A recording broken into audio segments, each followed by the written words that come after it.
Hi. Welcome to my YouTube channel. Today I'm going to show you how we use this steel tape to pull wires and how it shows us where the pipe goes. So this is our consumer unit, and now we are adding a shower to one room.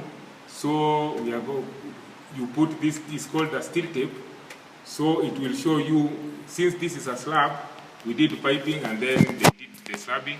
Now you have to use this steel tape. It will show you where the pipe goes and where it supplies. So we are going to push it like that. You push it and you can hear now it has reached an end. So when you feel it like that it has reached either a corner or at the end, you look for where it has gone. Now you can see now it has come here. Now you tie your wires here. Here's the red. Tie your wires there.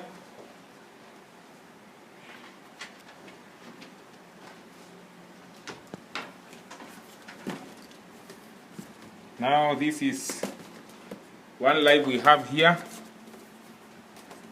Here. You tie here, and then you take another one. So we need two reds from here to the consumer unit. So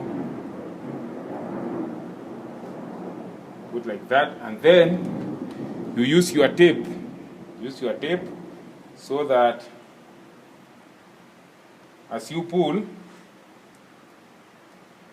it doesn't scratch the other wires, causing a short later. So you put your tape like this, and then you go to the consumer to pull.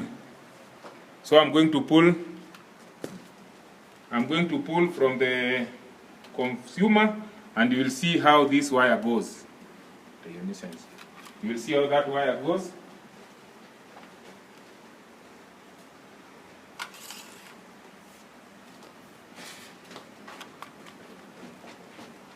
So it enters like that.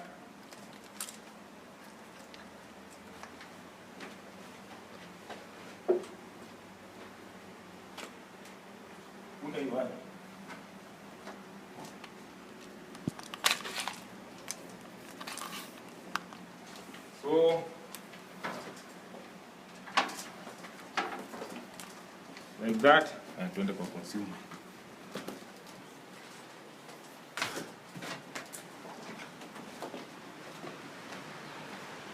So here is where we pull it, like that.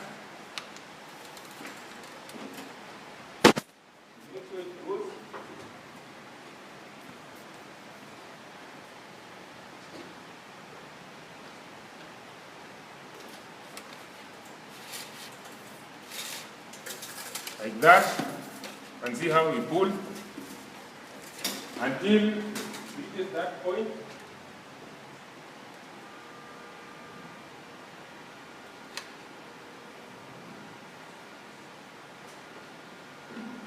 So we continue.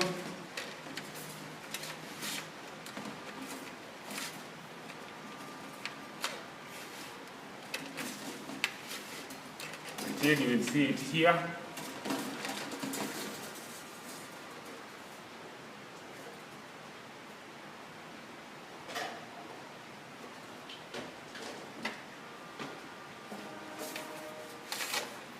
Now you can see our wire is here. We have our wire here. We have both our reds. Now you cut. Now this one will go to the one circuit breaker, and the other one will go to another circuit breaker. So in the next video I'll show you how to connect the CCU, which is the consumer unit.